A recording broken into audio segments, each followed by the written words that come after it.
Hi, my name is Priya Patel, and I am a second year in the college, double majoring in public policy and history. I am currently sheltering in Massachusetts, and today I am excited to introduce the hosts of the immensely popular Pod Save America podcast, Jon Favreau, Jon Lovett, Tommy Vietor, and Dan Pfeiffer. The team served as staffers in the White House under President Obama. Jon Favreau and Jon Lovett were both speechwriters. Tommy Vietor was a spokesperson for the president and the National Security Council, and Dan Pfeiffer was the director of communications and senior advisor to the president. Their podcast is a familiar source for the political optimist. The group explains the week's news in an accessible, unfiltered, and engaging way. Since its launch, the success of the podcast and their network, Crooked Media, has led to a coveted special on HBO and spin-off podcasts like Love It or Leave It and Pod Save the World. And recently, Dan Pfeiffer released his second book called Untrumping America, A Plan to Make America a Democracy Again, which offers a playbook for how Democrats can defeat Donald Trump and overcome the principles he represents. Together, the group also launched Vote Save America, a civic engagement site where you can register to vote, review candidate platforms, find volunteer opportunities, and read about the election process and its foundations. Today, they are here to talk about the unprecedented 2020 election, as well as COVID-19's role in shaping current U.S. politics. Our moderator for today's event will be IOP Director and friend of the pod, David Axelrod. Axelrod served as President Obama's senior advisor and chief strategist during his campaign and in the White House. Now, please welcome David Axelrod and the hosts of Pod Save America.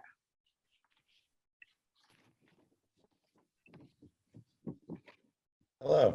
Hey, where's Pfeiffer? Right here. Hello, wordsmiths. What's up? I should explain to our audience, that is how I greeted you every day for 2 years in the White House when you guys, when Favreau and Lovett were speechwriters. Dan was a frequent visitor to these speechwriter meetings. Tommy was always swirling around and into some nefarious scheme, or that's what the Trump people say. Right. Yeah, Tommy was hatching Obamagate. I was unmasking some interesting stuff. We won't get into it. No, I don't. But I will say, and I've said it before, that the time that I spent with all you guys were the best times of my White House tenure there. I actually got treated to Pod Save America every day for 2 years, and I didn't have to click on anything. It just showed up. So I appreciate it. Speaking of speech writing, what did you make of President Obama's speeches last weekend and everything swirling around them? Bernie. Terrible. Thumbs down.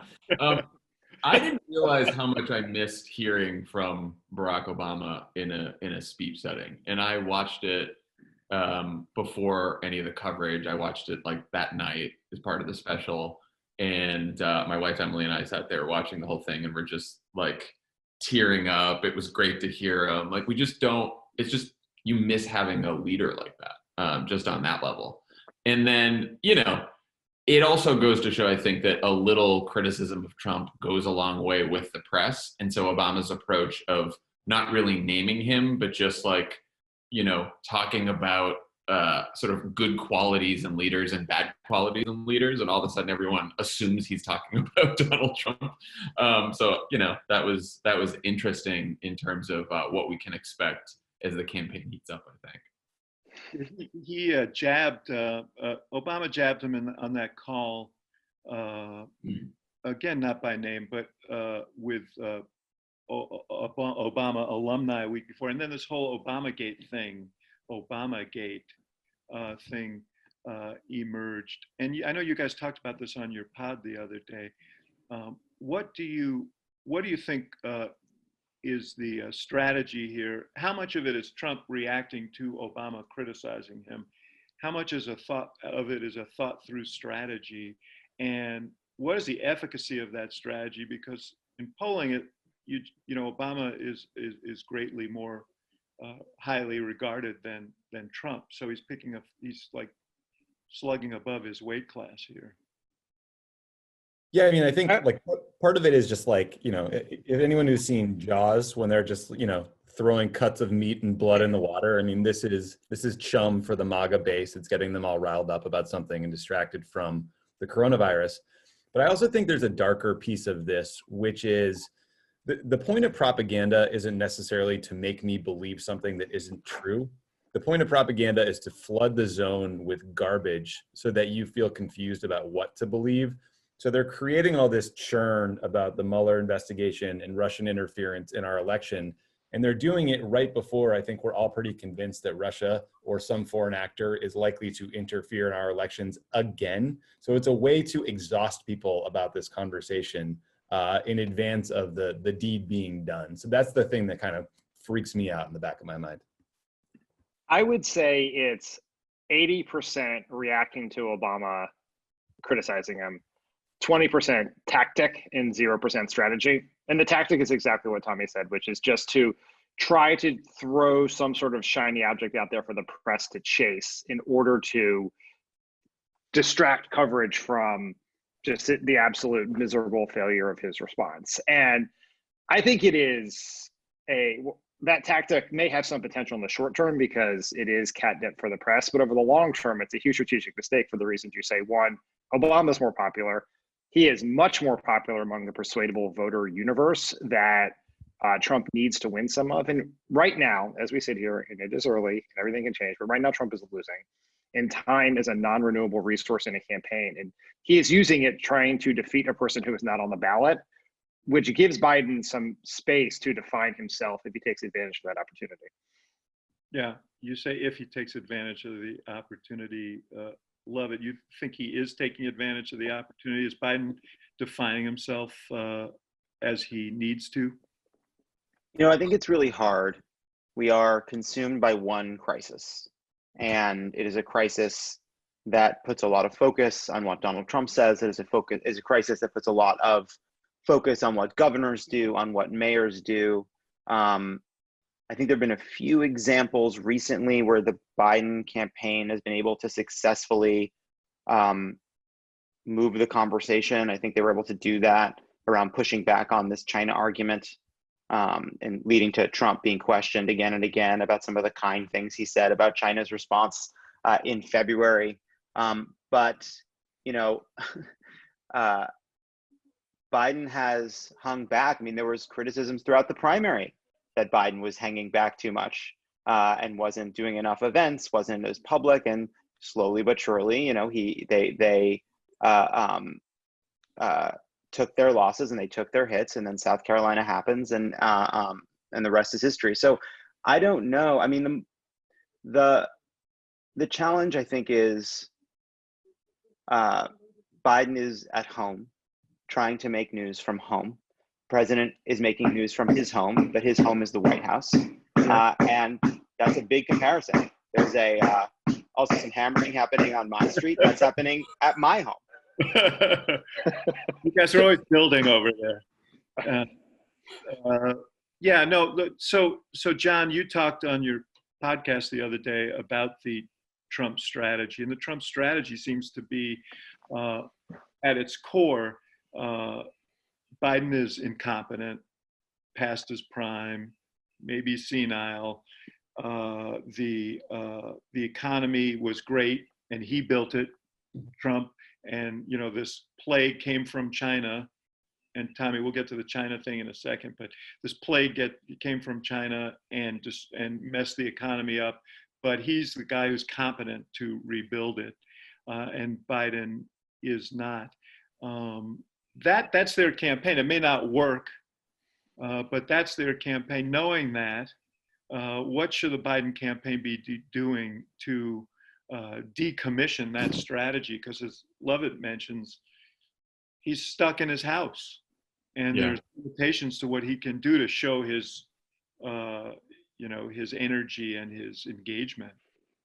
I think there's two main things that the Biden campaign has to do. One is to, as you were alluding to, define himself before Trump defines him. So and I know you've been talking about this too, I'm sort of waiting for all those bio spots about Joe Biden. And some of that's going to come from advertising. Some of that I think is going to come as we get closer to the convention from other people in the party testifying on Biden's behalf to who he is and what he's done throughout his life. And then I think maybe the most important thing that the Biden can do is to sharpen the economic argument.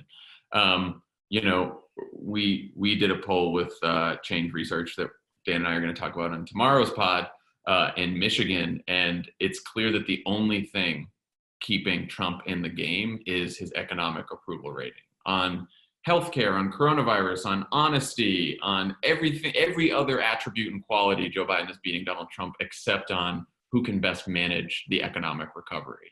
And so I think what's going to be most important is for Biden to make an argument that I am the one to trust to sort of rebuild the economy, rebuild the country, and do so by sort of focusing on the middle class and people who are struggling, and not corporations and the wealthy, which is what Trump and the Republicans want to do. And so I think he needs to sort of drive that contrast more than anything else. Yeah, I guess Pfeiffer also, you need to, Trump's basic argument is the economy was great and this act of God intervened and ruined everything in the short run, but I can fix it in the long run. Making the connection between how Trump handled the virus and what happened in the economy seems like an important mission for that seems like a gas pedal they need to keep their foot on over there in Biden land. Yeah, that's right. I think, and there's tremendous opportunity to do that because everything that is happening in the economy right now is obviously, we know, related to the coronavirus. And like in the poll that, both in polls we see nationally and the poll that John was referencing, there is this huge disconnect between people's approval of how Trump has handled the coronavirus and their view of him on the economy. And so you're right, you have to connect those. And I think there are two ways to do that are sitting right there, not just for Biden, but for all Democrats, because sort of degrading Trump's approval of the economy is going to be key to people winning up and down the ballot. And so step one is make this about who he is fighting for. And there's some, obviously great arguments about the sort of large corporations and sports teams that have benefited from his program and through the PPP loans, et cetera. And then the second part is hitting him on the management of that. We know this from being in the White House during the Recovery Act, where you had a much smaller piece of business being handled by a much more competent president and team. And even then, there were all kinds of things that reporters and others could find that demonstrate there's sort of the evocative anecdotes that sort of undermine the larger case of success. And so holding Trump accountable for every bad loan, every missed check, every person who did not get what they need throughout this period will both help undermine Trump on the economy and undermine his own competence argument. Yeah, because the danger for Biden is that I think people are actually fair-minded. They do know that the economy was doing pretty well before the virus came along. So that is an opening that he sees. And unless you make that connection, the connections you just suggested, I think that's a potential area for him to explore. Tommy, China has become a big thing. I'm sitting down here in Arizona, and I saw an ad from Martha McSally this morning talking about how China exposed us all to this virus, and she's been tough on China. She's just drafting off of Trump. This seems to be a theme that they're counting on here. You are obviously in the national security area. You were there during the Obama years. Talk about what you think Biden should be doing relative to the China thing, or is it a rabbit hole that he shouldn't go down? Yeah, no, I think he has to talk about it a lot. I mean, look, Biden and all of us, I think, can deserve to be angry at China's initial response to the coronavirus. There was efforts to cover it up. They were punishing doctors who were sounding the alarm. I think the misstep from the Trump administration has been they've decided to declare this conclusion that the coronavirus was released from a Chinese lab without any evidence. In fact, there's a lot of evidence from actual scientists that suggest that that's totally wrong. On top of that, Trump is fighting with the WHO. He's fighting with China for purely political reasons. And so that should worry us because there's a lack of international coordination happening. And, we need to. Do you think people give a shit about that? Oh, yeah, I think that I do. I mean, look, there was a poll today. So we've done some polling, and there's been other public polls that show that these China attacks are very effective. And I think the evidence lies in the fact that America First Action, a pro-Trump super PAC, is spending $10 million. I mean, do people care about the lack of global cooperation? I mean, Yes. yeah, that's what I'm asking you. Yeah, the Morning Consult poll shows that US voters, 58% want the country to focus on working with China to combat the pandemic. 30% say focused on holding them accountable first. So that's good news, I think, for Biden. But he needs to rebut these claims that he was somehow soft on China when obviously Trump was the one defending Xi Jinping in the early days. Mm-hmm. And there are other examples in which China's actually benefited from Trump. Yeah. That could be exploited. Hey, Favreau mentions the convention as a place where Biden can tell his story. I don't know if you know anything that I don't, but convention seems a little bit like in jeopardy. Convention. So Yeah. let's assume that it's a virtual convention or mostly a virtual convention. You guys are among the most creative people I know. How would you approach that convention in order to do the business that you need to do? In other words, lay down a foundation about Biden, lay down the case against Trump, and define the stakes of the election, which is what we would normally do at a standard convention. You want to take Yeah, it's a really hard question. It's a really hard question. I think everybody is thinking You want about someone to answer it?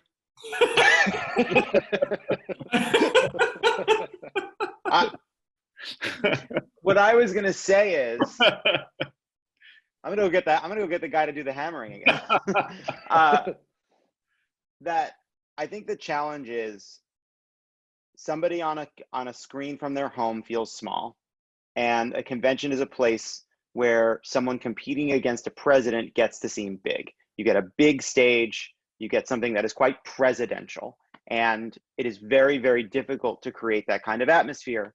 And so finding ways to make it feel big, to have audiences over Zoom, to have conversations, to seem presidential from home, everything from, fireside chat like conversations to presidential style addresses, I think is like my first thought for the best way to approach this. But, I think it's a really hard problem. I mean, Yeah. two things I thought. One, like we've all seen at conventions that you can do a really great bio video that they play before the speeches. We call up our pal Davis Guggenheim, who the director who's worked on some of those. And like, I guess what I wonder is, will the networks, if the convention shifts away from speeches more towards sort of bio videos, will the networks actually air those? Because it's basically just advertisement. But I do think, I think the country and Biden and the Democrats need this. They need to hear Barack Obama give a speech, Michelle Obama give a speech, Elizabeth Warren, the VP, Biden himself. I think you need to hear those speeches with some noise somehow. I think just quiet speeches. Well, maybe they could get the guy who's hammering over at Lovett's house to. I think some socially distant remote events where you have, people standing 6 feet apart at smaller events around the country that become a kind of, not just a virtual convention, but a kind of collection of mini events across the country. I mean, I think that there are directions you can go. It's very challenging. The Trump campaign, someone brought Trump an idea where he gives a speech at a drive-through and everyone's in their cars, and he can give the speech to a crowd of people who are in their cars, and you could get some noise that way. And the popcorn concession. If he does that, I feel like if we end up with a bunch of angry right-wing small business owners in their pristine pickup trucks that cost $120,000, lined around with their American flags and their refusal to wear masks, watching Trump give a speech while they eat fast food in their cars, it'll be the event. It'll be like the true kind of time capsule event of our era. But we are seriously headed. I mean, Trump is insistent, the Republican Party is insistent, they're going to have their convention the week after the Democrats have whatever they have. They're going to have it in Charlotte. It seems to me we're headed for a really interesting collision here. And it goes to this larger point, which is Trump is running the government that's supposed to be responding to the pandemic, but he's also now thrown in with a resistance to the things that his government is suggesting people need to do to fight the pandemic. And I'm wondering if you see danger for Democrats in this. Democrats who are saying, let's follow the rules, let's listen to science, and people becoming increasingly frustrated with the pace of economic recovery, with relative isolation. I mean, you can see it fitting into that sort of nanny gate narrative that Republicans embrace. And are Democrats spending too much time telling people what they can't do and why they can't do it, and less time saying why, that their goal is to open this country and to do it in a way that works? I think there's a risk of that happening. Oh, sorry, Dan. No, go ahead, Tommy. I mean, I think that's a real risk. I mean, look, the infuriating thing about Trump is that he acts like he's not in charge of the government that he's been running for 3 years. He attacks his own policies, right? And it's infuriating and drives us all crazy. But I do think the posture Democrats have to have is that we want to open the economy as fast as is safely possible, and then lay out a strategy and a path for doing so. Now, I know Biden has done that, others have done that. It's just hard to get it heard. But I agree with you, Axe, that if we look like we are reflexively opposed and we're just the people running around scolding you for going to the beach without a mask, that is not a politically advantageous position to be in. Yeah, I think that's right, Tommy, that we have sort of allowed, in some ways, Trump to simplify this issue into a question of open the economy or keep it closed. And as long as that framing persists, Democrats, I think, will struggle, because even though there is a sort of shocking degree of national unity around a lot of the social distancing measures and like a bipartisan belief that we should not open too quickly, just because that's true today doesn't mean it's going to be true in 3 months. And I think this is a place where I think Biden needs a very specific plan on, here is how you reopen the country safely. We need X amount of testing. We need Y amount of resources. We need the following things. And other Democrats have to rally around it, because in states like California, we have a plan and the governor talks about it all the time, but there is a national voice making the case for one side of this argument, and there's no national voice making the case for the other. And we need to sort of resist Trump's framing and offer people a place to go who want to stay safe, but are concerned about the long-term economic impact of this. You raise an interesting point. You say Democrats have to rally around Biden's plan. The problem that Biden has here, it seems to me, is he has no job. He's not president. He's not a governor. He's not a mayor. He's not a member of Congress. He has no standing other than that he is the candidate. And the only way he gets standing is if other Democrats say, we're taking cues from him. He's the captain of the team. He's the guy who's going to be taking over. Because he's not breaking through particularly with his pronouncements right now because of this lack of standing.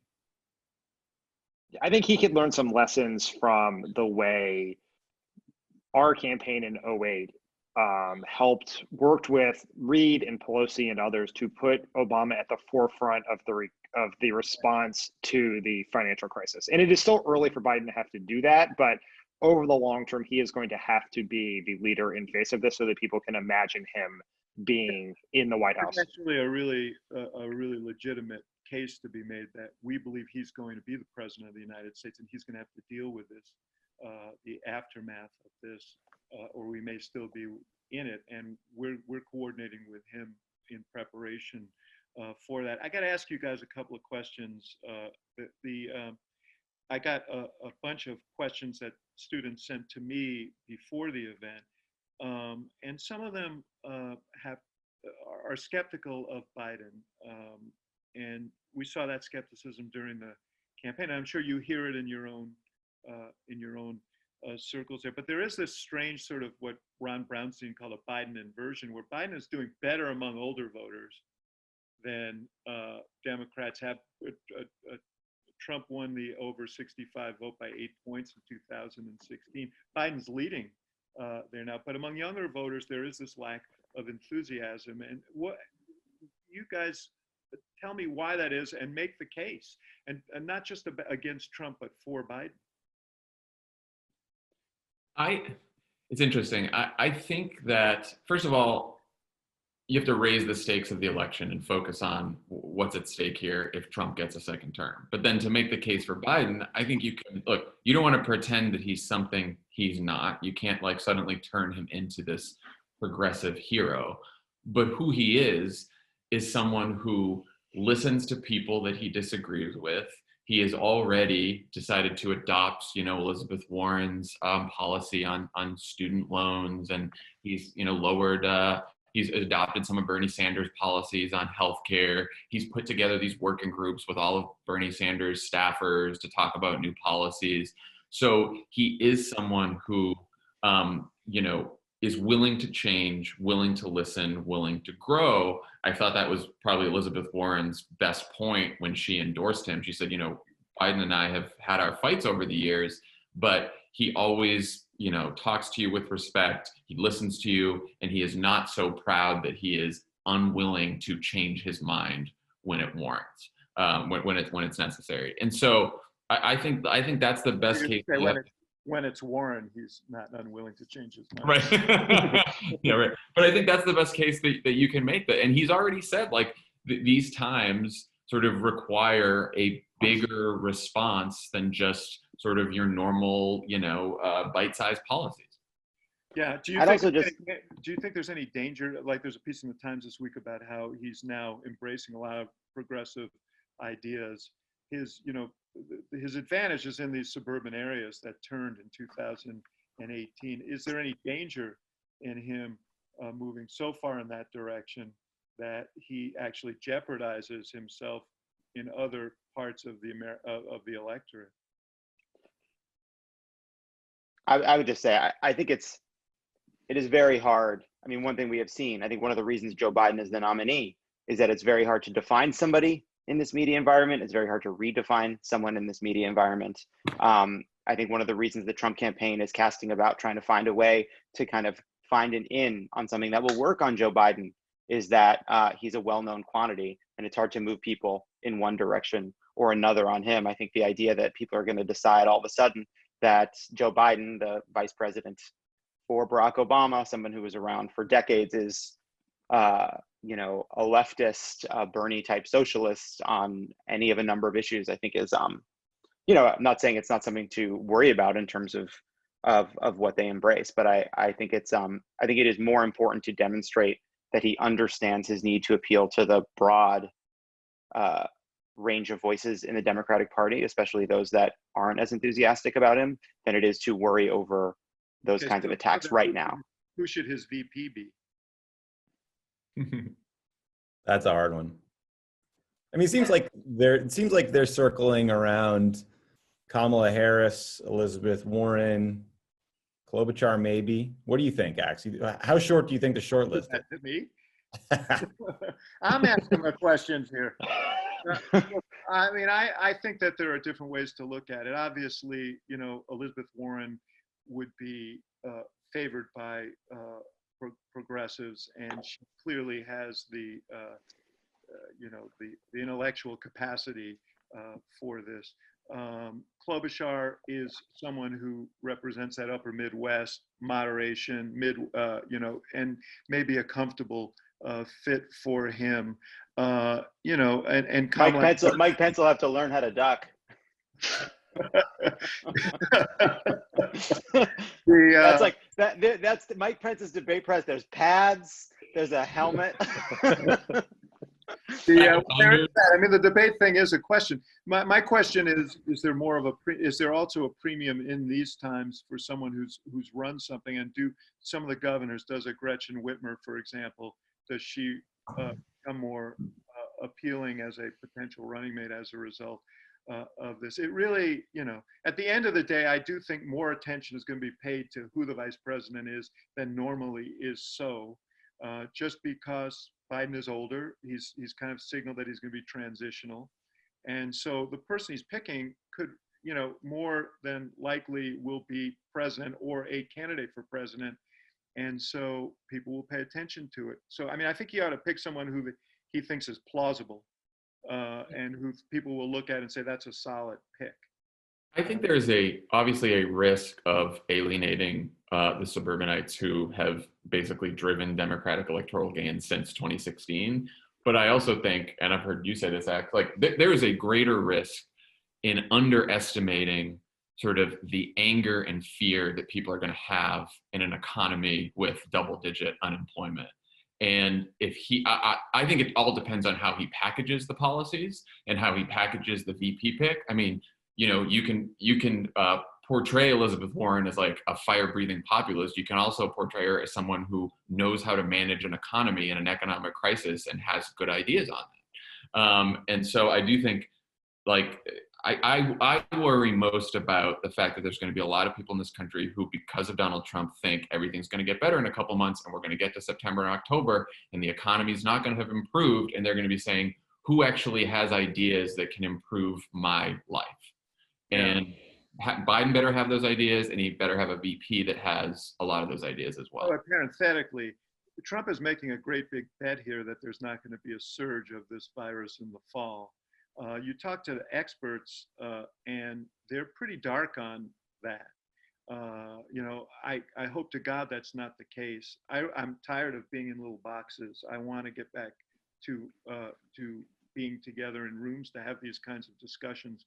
But that's a high likelihood. That's a danger. But I agree with you that a sense that you have real, tangible, and scaled up ideas to deal with what is essentially a self-imposed depression is going to be really important to people. We need to get to. By the way, I can't let Pfeiffer's just sitting back there saying, "Great, we'll get past this."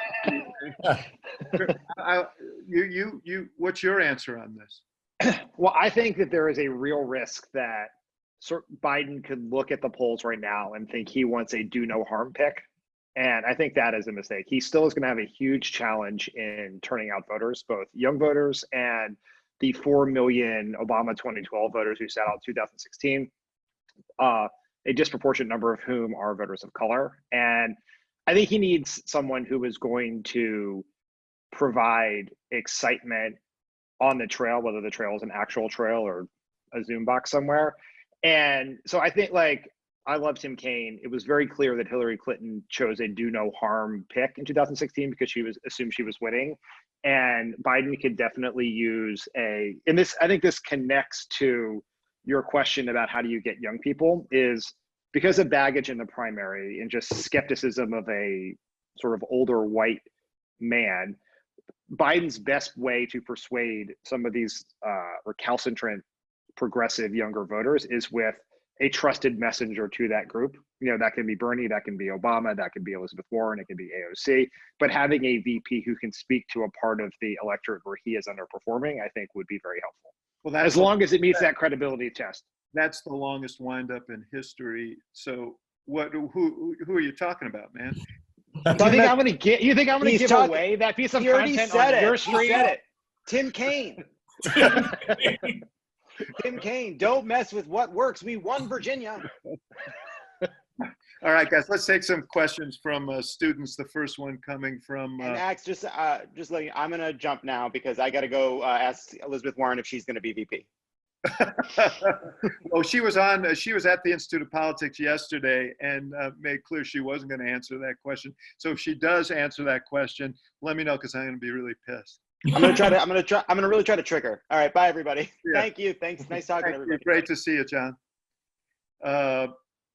Kabir, Sonny, are you here? Yeah. There you are. Hi, I'm Kabir Sani. I'm a part-time MBA student at the Booth School of Business, and I'm spending the quarter in Chicago. And my question is, what would Dan do with his imaginary super PAC to highlight the failures of Donald Trump's coronavirus response?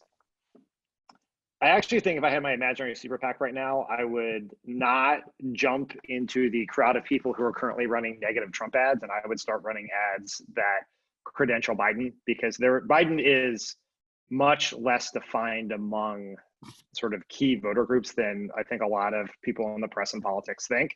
And if he doesn't define himself now, Trump is already spending money to do that, and that could fundamentally change the dynamic of this race. So I think super PACs out there, imaginary or real, need to be focusing on a track of Biden positives, not just who he is, but also what he would do.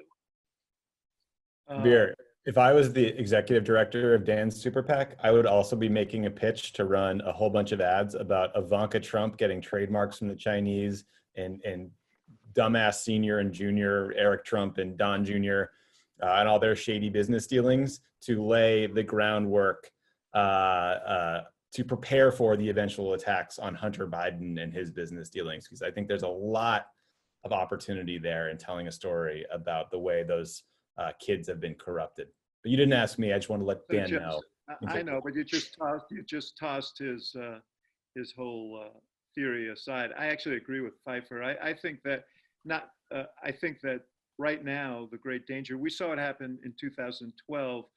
Mitt Romney allowed the Obama campaign to define him in the spring and early summer of 2012, and never really recovered from that. And there is that danger. I don't, as Dan said, Tommy, there's plenty of people out there doing negative right now. And I'm just giving a fun answer, for the people.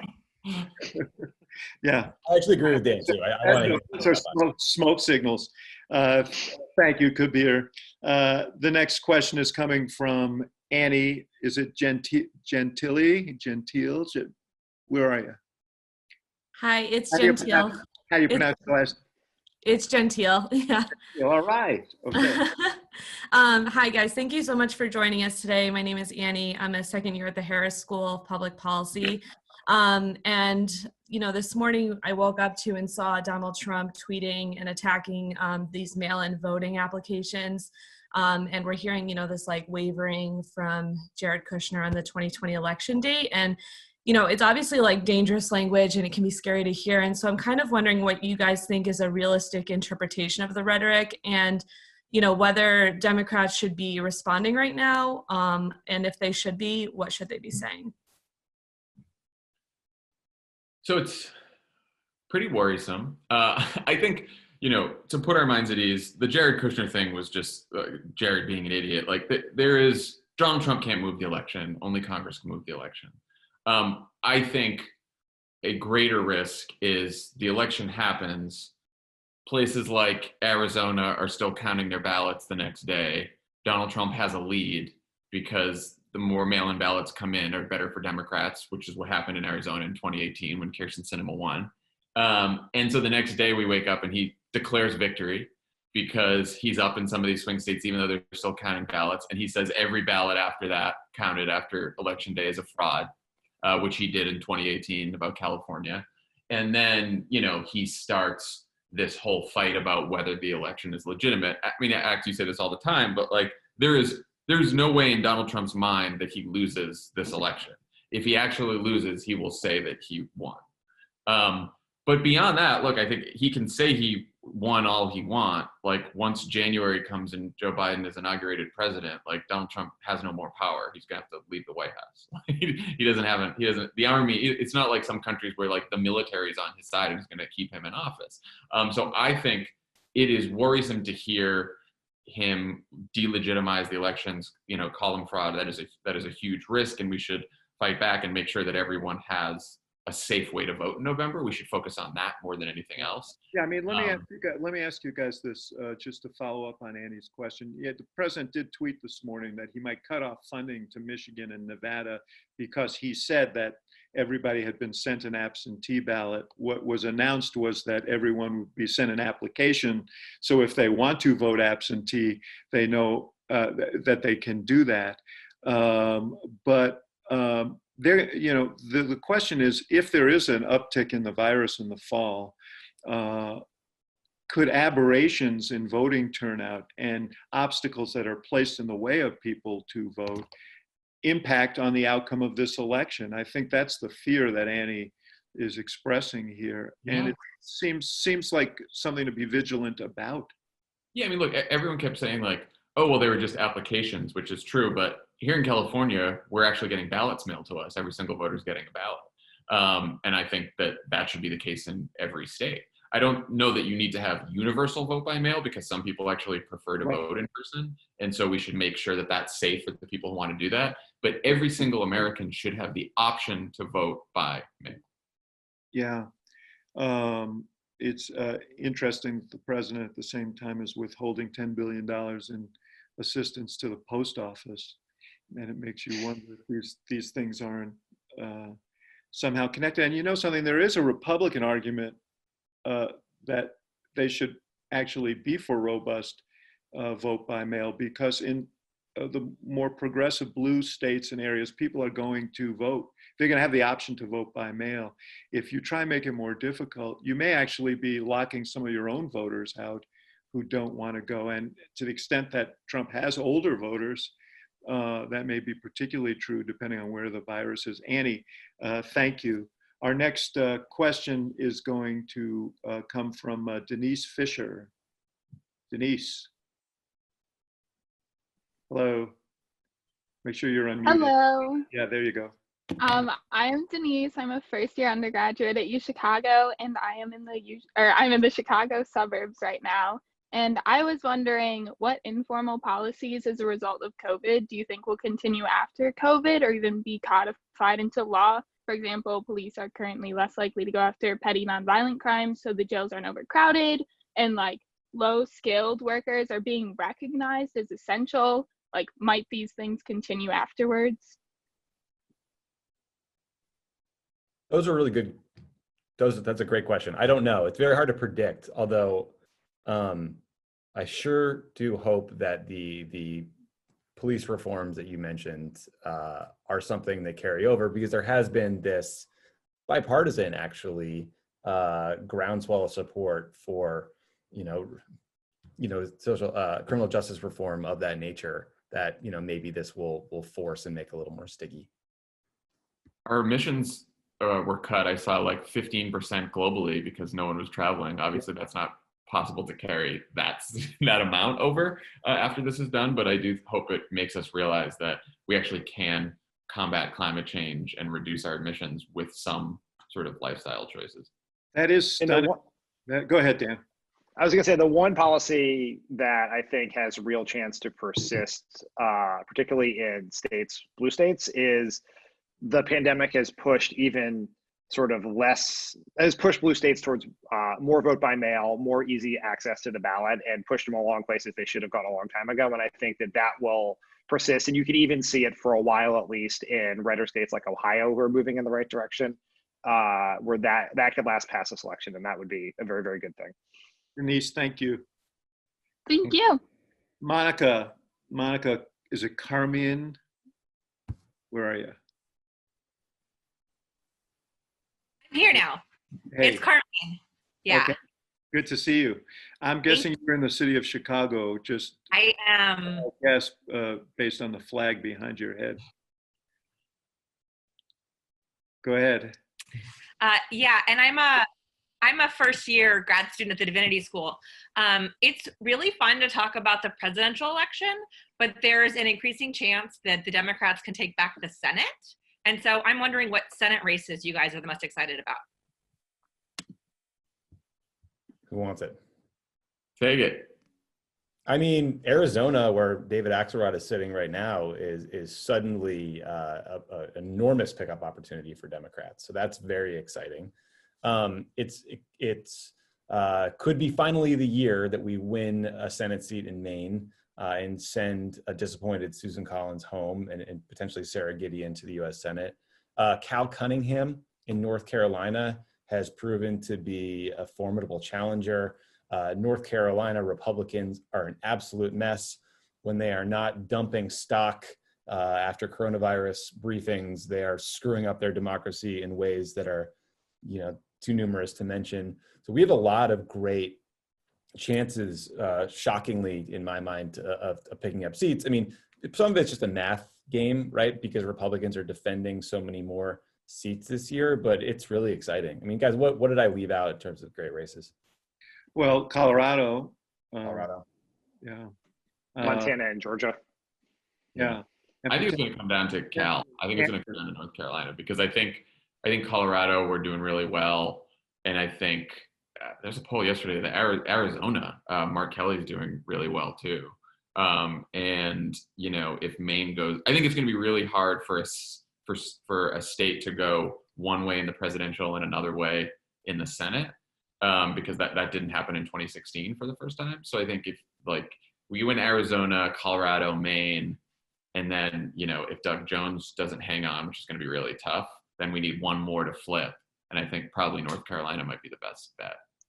I think one way to think about this is we saw this in 08, we saw this in 12, we saw 16, is all the close races tend to tip in one direction, because the top of the ticket will drive how this goes. And you can even win states that you do not win in the presidential, like Heidi Heitkamp, Claire McCaskill, and Joe Donnelly in 2012.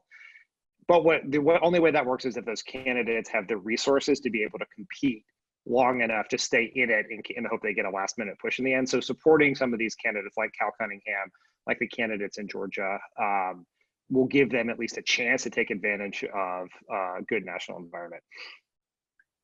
Yeah, I mean, I think if you would ask this question 4 months ago, most of us would have argued that it is probably an uphill battle for Democrats to take over the Senate. I think if you were betting on it today, you'd say it's more likely than not that Democrats will take over the Senate, because the battlefield has opened and to a lot of states that you didn't expect, and the states where there were campaigns have opened up in favor of Democrats. But if the presidential race turns, that becomes a tighter proposition. Thank you for your question, Emily Taft. You are up. Hi. Thanks, guys, for being here. This is really fun to see you and not just hear you. I'm graduating next month from the Harris School. And so this is actually a question that's related kind of to the last question. I was wondering what you'd say the role is of our local and state leaders are in the upcoming election, probably more so what you'd imagine their role to be with supporting a presidential candidate, just especially considering how important they've been with the ongoing pandemic and how polarized that's become. I just wonder how you'd view their role in November. Dan, you want to take it? Sure. I think that, they will, local and state leaders will be very important validators for Biden. There's a lot, to take Michigan, for instance, there are a lot of people who voted for Donald Trump in 2016 who voted for Gretchen Whitmer in 2018. And what ability does she have to validate Biden with those voters? Same thing with Tammy Baldwin in Wisconsin. A lot of people voted for Trump in 16 and Baldwin in 18. And what can she do to help them? Hey, Emily, let me just repurpose your question a little bit and say, this whole question of what the relationship is between local government and the federal government and what the proper role of both is. It seems like,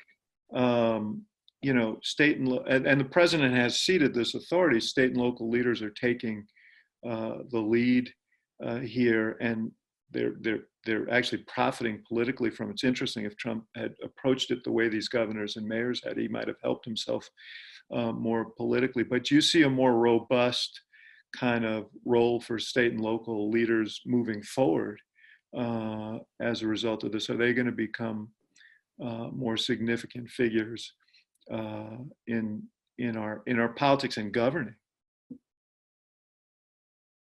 I think so. I mean, they're the ones with the best approval ratings in the country right now, especially some of the governors out there. And I think, we'll see certain states come out of this better than others, partly because Trump has sort of given up the idea of having a truly national response to this. And so I think that some of the governors who handled this the best, whose populations are the safest, whose economies bounce back better, are going to be viewed as sort of big political players in the elections to come. Yeah, I also think there's going to be a lot of go ahead, I'm sorry. No, I should say also, we Democrats can't sleep on secretaries of state races, because they have been absolutely critical to voter access in this country. I'm living my dream. I'm a hacker right now. That looks like a retirement party at a manufacturing plant. Getting our gold watches for our 50 years of service there. but that's Hacks on Tap, you guys. That's Mike Murphy. Great. This is Uh, amazing. Thanks, Emily. Conrad Fletcher, you're next. Yes. Hi, guys. Super huge fan. I'm a first-year medical student here at UChicago, and I'm currently sheltering in place at my home in Chicago. My question for you guys is, how pointed should the Democratic message be leading up to November? Should it be all about coronavirus, or should Democrats invest time, money, energy into talking about impeachment, the government shutdown, family separation at the border, killing of Soleimani, Muslim ban, and the whole list of other what the fuck moments that have happened? I think you have to be focused. I think it is going to be very difficult for either Trump or Biden or anyone else to make this election about anything other than the pandemic and the economic fallout from the pandemic. And so I think I think the 90% of your message should be focused on those two things. I think to the extent that you talk about other issues, they should be issues that really impact people's lives. So whether it's an issue about college affordability, whether it's about climate change, whether, issues that, and family separation, immigration could be one of those issues as well. But I do think some of the other dramas of the Trump years, impeachment, government shutdown, all the Obamagate shit, all of that stuff, I think that those will fade into the background, and probably should, because people are going to be struggling with such big issues in their own lives that they're going to tune out sort of anything else. Like, the best campaigns tell one story about why they should be elected and why their opponent should not. And the question isn't how meaningful some of these things are to people, how important they may be on some sort of historic scale. It's, do they ladder up to that larger story? Are they a data point that proves the argument you're trying to make? And like that, I think John is exactly right about what's going to define this election. But as you're out there talking about it, the question the candidate and the campaign should be asking themselves is, how does this advance the story that I am trying to tell about why I am the right person to lead this country and Donald Trump is not? Here's a news flash. New AP NORC poll, actually related to the University of Chicago, but strong concern about a second wave of coronavirus infections is reinforcing widespread opposition among Americans to reopening public places. A new poll finds even as many state leaders step up efforts to return to life before the pandemic. 83% of Americans are at least somewhat concerned that lifting restrictions in their area will lead to additional infections, which goes back to the point I made before, which is, if there is a surge in the fall, there's going to be some recriminations for those who are seen as having acted irresponsibly. Conrad, thank you for your question. Thank you. Ali, where is you? Now your name's been covered up. Where are you? There you are. You can introduce yourself. I'm Elise. I'm an incoming first year in the college, and I'm working as a speechwriter on a congressional campaign right now.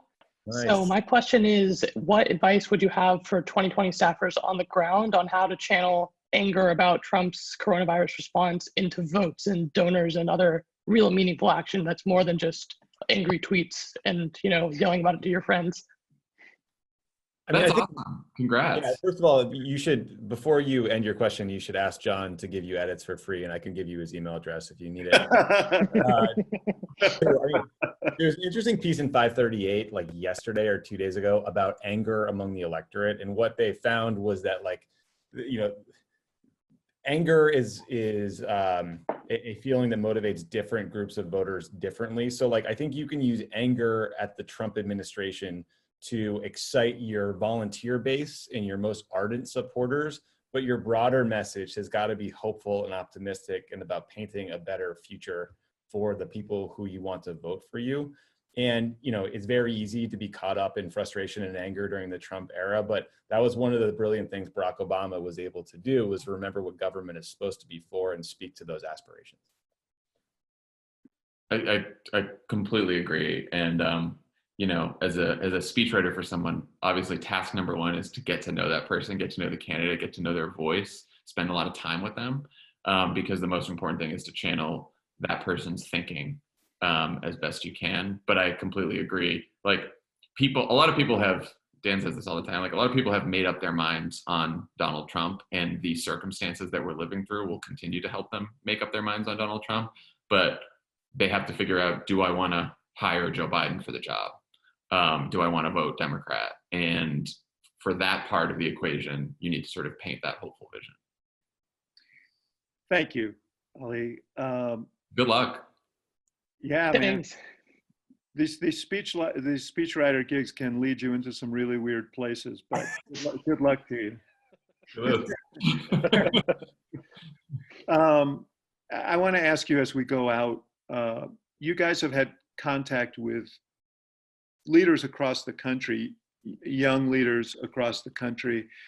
Is there a person or a couple of people you should each maybe offer an idea, but who you say, wow, that person's going to be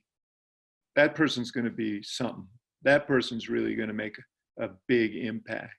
Like, who's out there who's inspired you and given you hope?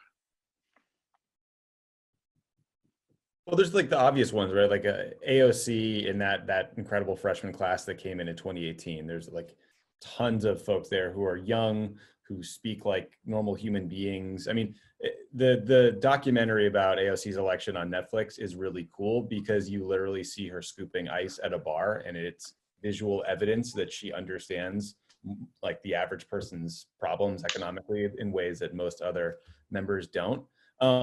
One person who you might not think of by a guy who's watched many people scooping ice at a bar, but go ahead. I've delivered some ice myself too. One person that folks might not think of in that group though, that I've really appreciated getting to know and like watching out there is Chris Murphy of Connecticut. I think that he is able to deliver a message in a way that is compelling. He talks like a normal human being. He tweets like a normal human being. He's brilliant on policy. He cares about the right stuff. So that's someone I would watch. Every time I speak to Stacey Abrams, I think she is the future of the party. And one of the reasons I like her so much, and I tend to really find inspiration in like progressive politicians who have been successful in red states because they know how to speak to people who don't necessarily agree with them.